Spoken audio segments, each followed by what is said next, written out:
Hello friends, welcome again to my YouTube channel Learn and Get, and today we are going to talk about how stories are told.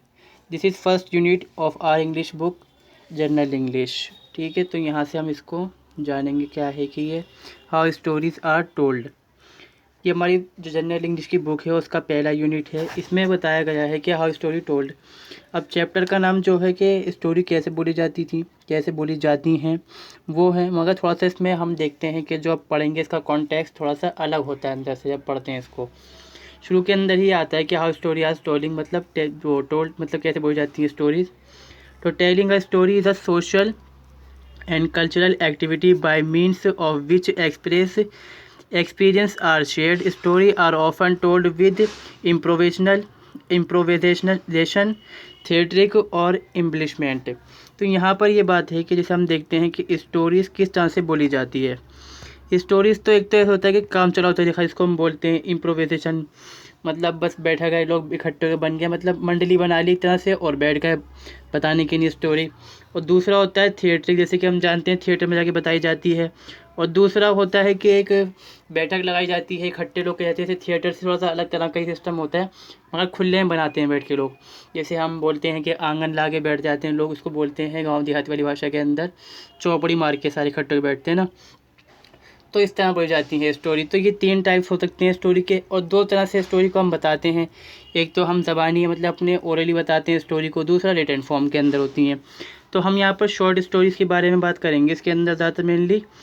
अब ज़्यादातर story और narrative form an important part of every culture and function as means of entertainment, education, culture preservation and insulting moral value. ठीक है, तो यहाँ पर क्या है कहते हैं कि स्टोरी हो, ये नरेशन हो, या फिर जो हम देखते हैं कि पढ़ने वाली चीज़ें जो होती हैं हमारे कल्चर की एक इम्पॉर्टेंट पार्ट होता है और फंक्शन करता है as a means of entertainment. हमें इससे क्या मिलता है, हमें इंटरटेनमेंट भी मिलता है, हमें कुछ नॉलेज मिलती है, साथ ही साथ उससे कुछ पता चलता है हमें। और क्या है, हमारा जो कल्चर होता है उसको हम प्रिजर्व कर पाते हैं, वो चीज़ चली जाती है, और जो मॉरल वैल्यूज़ होती हैं वो जाग जाती है हमारी। उसके जो एलिमेंट बताए गए हैं स्टोरी टेलिंग के या फिर स्टोरीज़ के, इसमें पहला होता है प्लॉट, कहाँ पर जो कहानी बताते हैं हम, कैरेक्टर कौन कौन है इसमें, नेरेटिव पॉइंट व्यू जो बता रहा है वो किस नज़रिए से बता रहा है, कि जो पढ़ने वाले की व्यू से बता रहा है या वो किसी कैरेक्टर के अंदर से बता रहा है अपना, मतलब कोई कैरेक्टर की जगह वो अपने आप को फिट कर रहा है। कि जैसे 2 कैरेक्टर हैं उसमें से एक कैरेक्टर वो खुद बन जाता है, या फिर ऐसा है कि वो बता रहा है कि 2 कैरेक्टर हैं उनको मैंने करते हुए देखा इस तरह से, तो इस तरह से बताता हुआ दिखाया जाता है कहानी को। तो ये हो जाता है हाउ स्टोरी टोल्ड। बस यहीं तक आता है, फिर ये बाकी चेंज हो जाता है यहाँ से आगे से। अब यहाँ दोबारा से वही हेडिंग आती है हाउ स्टोरी आर टोल्ड, मगर यहाँ पे नीचे मैंने देखा तो ऐसा नहीं है, इसके अंदर बताया ही नहीं कि स्टोरी टोल्ड कैसे, मतलब इस बारे में बताया नहीं गया। मगर यहाँ पर आता है फिर अगले अगले पॉइंट, थोड़े पॉइंट चेंज हो जाते हैं यहाँ पर। तो इसमें क्या आता है कि major Indian English prose writers. Prose मतलब जो छोटी सी पोएम टाइप की जो होती है, उसको गद्य बोलते हैं हिंदी के अंदर, गद्य पद जो होते हैं उसे बोलते हैं प्रोज। छोटी सी मतलब स्टोरी होती है उसके बारे में इसको कहते हैं हम। India has a heritage of different genre of literature, drama, poetry, short story and fictions.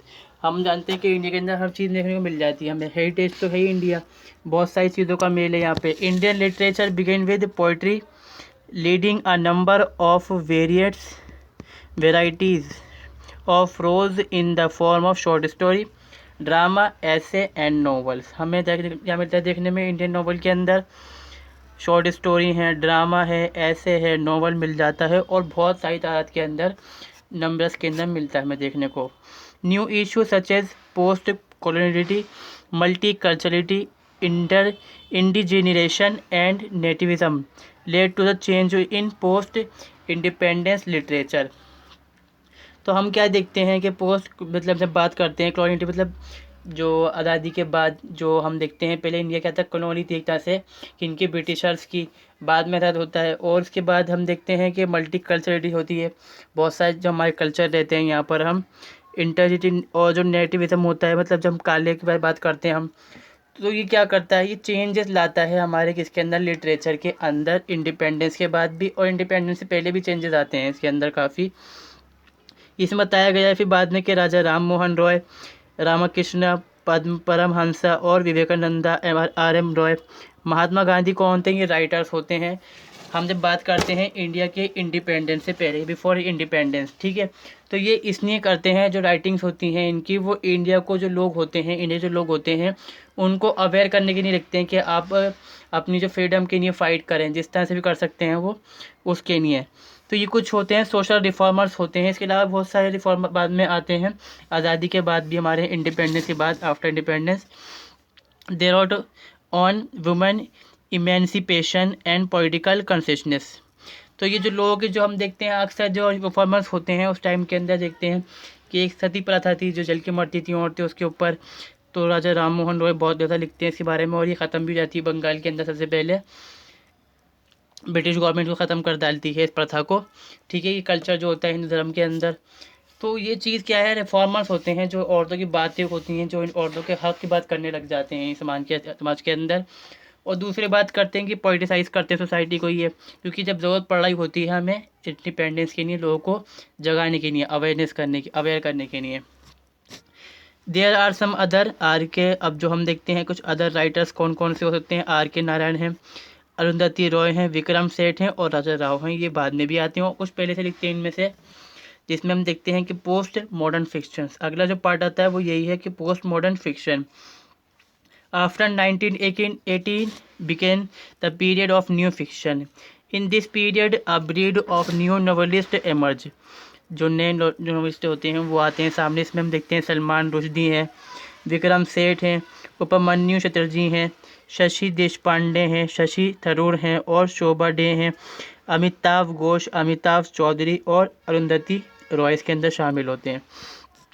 तो ये क्या है कि हमारे के पोस्ट मॉडर्न फिक्शन जिन्होंने बाद में जो इन्होंने अपनी फिक्शंस लिखी हैं वो चीज़ इसमें शामिल हो जाती हैं, कि मतलब आज़ादी के बाद की बात हो रही है, 1980 के बाद, 1980 के अंदर, 80s की।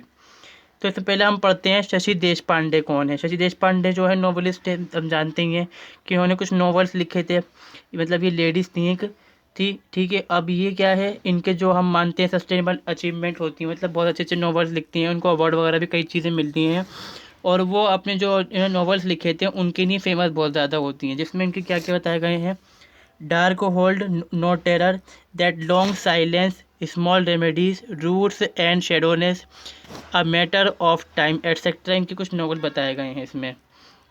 अगला है सलमान रुश्दी, ये तो मैंने ही खैर, अब इन्होंने भी बहुत सारे लिखे। उन्होंने किस तरह से लिखा, हिस्टोरिक पर्सपेक्टिव पे लिखे हैं उन्होंने अपने फिक्शंस के, इंडिया की जो आज़ादी से जुड़ी हुई चीज़ें लिखते हैं उस तरह की नॉवेल्स देखने में मिल जाते हैं इनके अंदर हमें, जिसमें हमारा इनका ख़ास सबसे ज़्यादा जो है वो है मिडनाइट चिल्ड्रन। इसके जो अदर जो वर्क देखते हैं हम कि जो इनके अलग नॉवेल्स होती हैं वो shame and satanic verses, he uses surrealism and magical realism to impact his readers. अगला है अमिताभ घोष।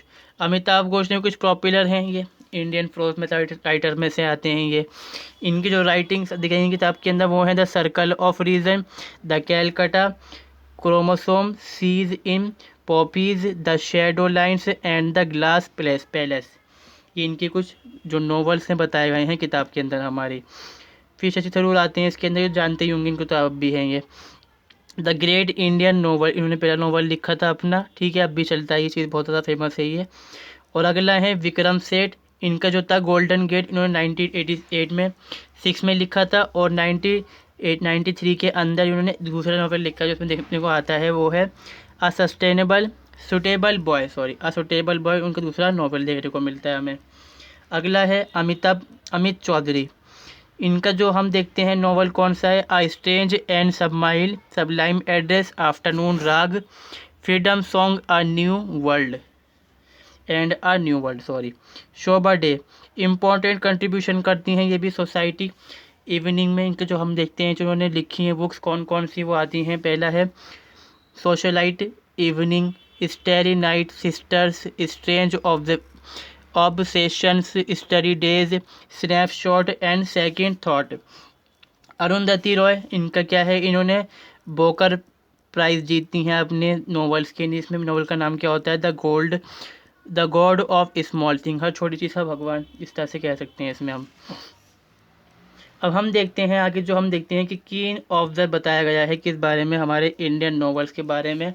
या जो इंडियन लिटरेचर है उसके बारे में क्या कहा जाता है कि जब हम इसको ऑब्ज़र्व करते हैं तो जो इंडिया का हम देखते हैं कि आज़ादी से पहले का,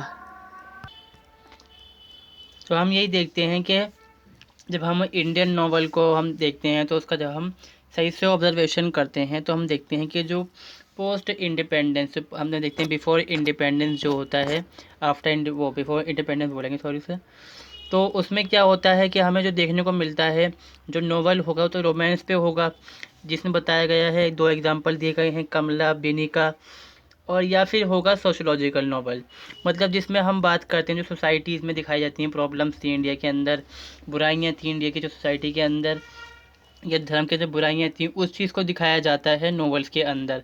मगर जब बाद में हम देखते हैं तो वो चेंज हो जाता है सिस्टम, बिल्कुल जो उनका बेस होता है वो बिल्कुल चेंज कर डालते हैं और उसको हिस्टोरिकल बेस पे ले जाते हैं, वो उसको चेंजेस कर डालते हैं, उसके अंदर बाद में चेंज हो जाता है। इसमें एग्जांपल दिए गए हैं ये सब। It was only during the independence movement the novel change its direction from romance history sociology culture to political, revealing a new kind of awareness.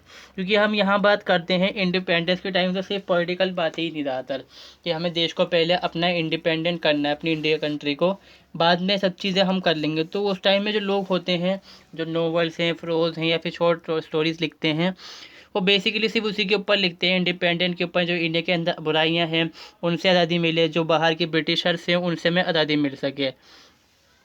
अब इसमें बताए गए हैं कुछ इंडिया के जो इंडियन इंग्लिश नॉवल, इनके नॉवल के बारे में बताया गया है। इसके अंदर क्या है कि the Indian trio Mulkraj Anand, R K Narayan and Raja Rao continue to write novel after independence. ये आज़ादी के बाद भी तीनों लोग मिलके नॉवेल्स लिखते रहते हैं। Anand post independence novel do not deal with the social background of the problem but with the personal ground problem. जो हम मुल्कराज आनंद हैं उनके जो नॉवल में देखते हैं कि पहले प्रॉब्लम बताई जाती है कि जो हमारा सोसाइटी है उसके अंदर क्या क्या बुराइयां होती हैं उसके बारे में बताई जाती हैं बातें, कि उस चीज़ को हम छोड़ेंगे तो हमें इंडिपेंडेंस में थोड़ी हेल्प मिलेगी, मतलब हमें आज़ादी चाहिए बुराइयों से भी अपने यहाँ से। मगर बाद में हम क्या देखते हैं वो चेंज कर डालते हैं। फिर यहाँ बात करते हैं किसी पर्सनल इंसान की प्रॉब्लम के बारे में, कोई इंडिविजुअल इंसान है उसकी जो पर्सनल प्रॉब्लम्स होती हैं उसके बारे में ये अपने नॉवेल्स लिखते हैं। फिर इसमें एग्जांपल बताया गया है कौन सा है, the private life of an Indian Prince 1953 में उन्होंने लिखी थी। Has political theme but inwardly it depicts the hero will power and the it's tragic collapse in the face of event beyond his control. दिखाया जाता है कि ये hero होता है, बहुत पावर उसके पास होती है इसकी नॉवल के अंदर, मगर क्या होता है कुछ बुरा ऐसा कोलैप्स होता है एकदम से कि ये धड़ाम से गिर जाते हैं, मतलब इनका जो कंट्रोल होता है देश पर या फिर कुछ एरिया पर कंट्रोल होता है वो ख़त्म हो जाता है। इस नॉवल के अंदर बताई गई यही बात। Anand present his prince as the epitome of feudal India who was wrongly idealized by the Occident. His other novels were The Old Woman and The Cow, The Road, The Death of Hero, Seven Summers of Which, Morning Face and Confessions of a Lover। इनके कुछ other novels दिए गए हैं इसके अंदर। अब आगे बताया गया है the progress of Indian novels. Indian novels के अंदर प्रोग्रेस जो होती है बेसिकली इस तरह से होती है कि जब हम बात करते हैं आज़ादी के टाइम, जब इंडिपेंडेंस के टाइम, उससे पहले क्या होता है रोमांस होता है, बस सबको रोमांस के लगा रहता है, उसके बारे में ज़्यादा लिखते हैं उस टाइम, वो चीज़ ज़्यादा चलती है। या जो पुरानी हमारे जो समाज सोसाइटी के अंदर बुराइयाँ होती हैं उसके बारे में होता है। फिर जब डेवलपमेंट या प्रोग्रेस कब होती है, जब हम आज़ादी मिल जाती है हमें इंडिया को, फिर उसके बाद चेंजेस आने शुरू होते हैं इसके अंदर, तो वही चीज़ बताई गई है इसके अंदर। The progress of Indian English novel reveal the way to national struggle of for independence in its various aspects stages implanted upon the imagination of the writer of to produce a new genre called the political novel। तो यहाँ पर हम देखते हैं कि politic जो हम देखते हैं इंडिपेंडेंस का स्ट्रगल चल रहा होता है, उसमें हमें बहुत सारे स्टेजेस हैं, एस्पेक्ट देखने को मिल जाते हैं, पहलू वगैरह। और इसमें क्या होता है जो राइटर्स होता है वो जैसे एक नई तरह की जो हम देखेंगे चीज़ को बना के सामने लाता है, इसको बोलते हैं पॉलिटिकल नोवेल। जेएनटी मतलब नस्ल बोलते हैं इसको। Industrialisation led to the rise of middle class which found novel as a most suitable literary form of for itself. Industrialisation जब होता है इंडिया में, इंडिया के टाइम मतलब आज़ादी टाइम पर भी होता है, उससे पहले स्टार्ट हो चुका होता है इंडिया के अंदर, बाद में खासकर ज़्यादा तेज़ होता है। तो उससे हमें क्या मिलता है, एक नई तरह से नॉवल को सूटेबल मिल जाता है कि लोगों के पढ़ने के लिए आसान रहता है, उन लोगों के लिए जो खासकर हम देखते हैं मिडिल क्लास के लोग होते हैं उनके लिए। The prose was also use later on as a medium of artistic expression and a class of native writers could even use English prose creatively for this purpose. Prose जिसको हम देखते हैं गद्य बोलते हैं, छोटी सी पोयम टाइप जो होती है। तो इसमें क्या होता है कि आर्टिस्टिक होता है, मतलब चीज़ को जो है हम इतना अच्छा बना डालते हैं कि पढ़ने वाले को अच्छा लगता है देखने में, उसमें डेकोरेट कर डालते हैं, आयरनी वगैरह का इस्तेमाल करते हैं, मेटाफर का इस्तेमाल करने ज़्यादा लग जाते हैं हम, और बहुत सारे आयरन के टूल्स इस्तेमाल करते हैं इसके अंदर, जिसको हम बोलते हैं फिगर, जो हम स्पीच होती है, तो हम उसको इस्तेमाल करते हैं। इससे क्या होता है कि ये देखने में हमें अच्छा लगता है, क्रिएटिव रहता है इसके लिए। तो फिर ये मिडिल क्लास के जो लोग होंगे, जो राइटर्स होते हैं, वो बढ़ते हैं ज़्यादा जल्दी इसकी तरफ। In case of Indian novelists writing in English, it was driven by the sense of past in context of the political present. R.K. Narayan, Raja Rao, Mulkraj Anand indicate strong trait in this time in their work. तो इसमें हम क्या देखते हैं, जो Indian novelist के time में हम देखते हैं सेंस ऑफ कॉन्टेक्स्ट में, तो हमें क्या देखना मिलता है कि पॉलिटिकल प्रेजेंट, मतलब जो पैर चला रहा था हमारे यहाँ इंडिया में, उस चीज़ को चेंज करके पॉलिटिलाइज कर डालते हैं चीज़ों को, जिसमें आर के नारायण वगैरह जो हैं खासकर काम दे करते हैं, मतलब इसमें अपना रोल प्ले करते हैं और उनको देखने को मिलता है हमें। बंकिम चंद्र चटर्जी, रविंद्रनाथ टैगोर,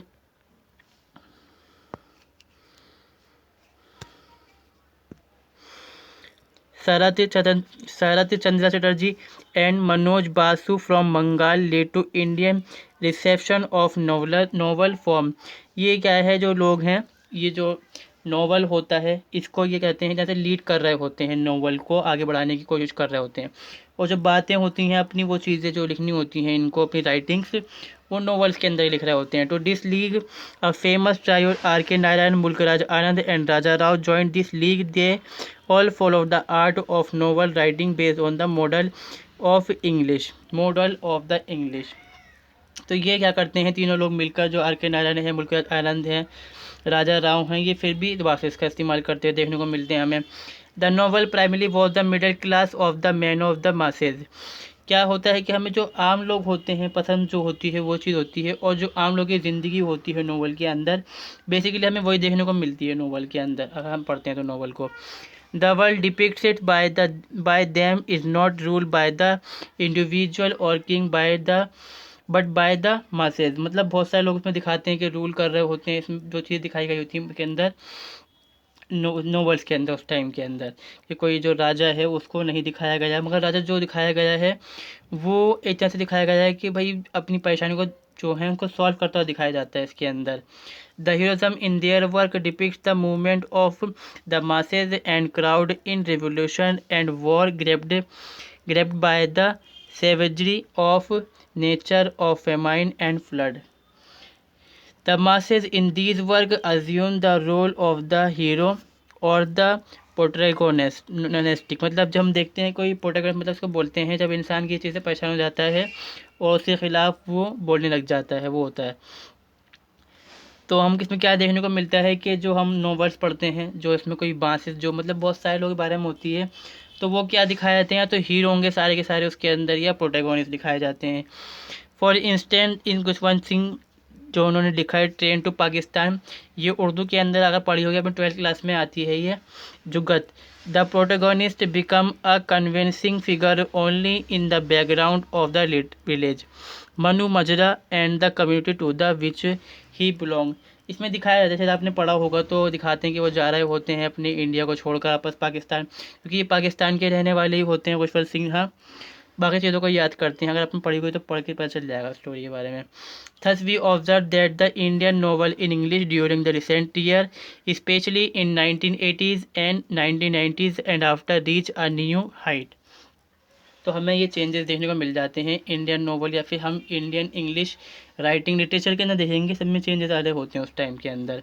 अ new writer give a new direction to this genre, they were also awarded by with many awards of international reputes, Amitabh Ghosh, Salman Rushdie and Bharati Mukherjee, Nayantara Sahgal, Shashi Deshpande, Chitra Banerjee, Divakaruni etcetera, इनको अवार्ड भी मिलते हैं इसके अंदर। तो ये क्या है, नए नॉवेल्स लिस्ट हो जाते हैं हमारे, या फिर लिटरेचर जो लिख रहे होते हैं वो लोग होते हैं ये। Short story introduction, the genre of short story is of relatively recent origin, although it is rudimentary form, it can be traced back in century ago. Short story is work of fiction that written in prose in a narrative form. Native form लिखा जाता है इसको, novels को हम ही देखते हैं इसके अंदर। To give a working definition of short story, it is usually present a single insignificant episode और scene involving a limited number of characters. मतलब इसमें क्या कहते हैं, हम एक बार में इसको बैठ के पढ़ सकते हैं और इसमें कुछ कम लोग ही होते हैं शामिल, मतलब बहुत सारे लोग इसके अंदर ना नहीं होते। तो गिव अ वर्किंग, ये तो देख चुके हैं हम आगे। अब देखते हैं आगे, the form encourage economy of setting and conceive narration, character is disclosed in action and dramatic encounter but seldom full development. A short story may concentrate on a creation of mood rather than a telling of a story. तो short story क्या देखते हैं हम, कि हमें जब mood बनता है उस तरह से पढ़ लेते हैं, उस तरह समझ लेते हैं इस चीज़ को, वो होती है शॉर्ट स्टोरी। ये नहीं है कि हमें बतानी होती है कहानी और हम इसको सिंगल सिटिंग के अंदर पढ़ सकते हैं। It emerge in 19th century as a distinct literary genre in the work of writers 19th century मतलब देखने को मिलती है हमें ये चीज़, उस टाइम इसका एक तरह से ओरिजिन होता है। Doctor Reddy in his article the short story defined short story as piece of fiction dealing with a single incident that can be read at a sitting, मतलब एक बार में एक कहानी होती है तरह से लिखी हुई, जिसमें हम इसको एक बार के अंदर पढ़ सकते हैं। Short story can be a fable और पेरेबल, रियल और फैंटेसी, अ ट्रू प्रेजेंटेशन और अ पैरोडी, सेंटिमेंटल और सैटिरिकल, सीरियस इन इंटेंट और light hearted division. In it can be any of these, but to be memorable it must catch that eternal in casual invest a moment with the immensity of the time। मतलब वही बात है कि जो short story है, presentation परेबल हो सकती है, ये चीज़ें इसके अंदर बताई गई हैं इसके अंदर। तो ये वीडियो यहीं पर कंप्लीट होती है और थोड़ा मुझे बुखार हो रहा है, इस वजह से बना नहीं पा रहा मैं वीडियो को। इस वीडियो को हम यहीं पे कंप्लीट करते हैं। अगली वीडियो के अंदर हम जानेंगे genesis and growth of short story के बारे में। तो मिलते हैं दोस्तों अगली वीडियो के अंदर, और वीडियो को लाइक ज़रूर कर दें, चैनल को सब्सक्राइब कर लें। Thanks for watching.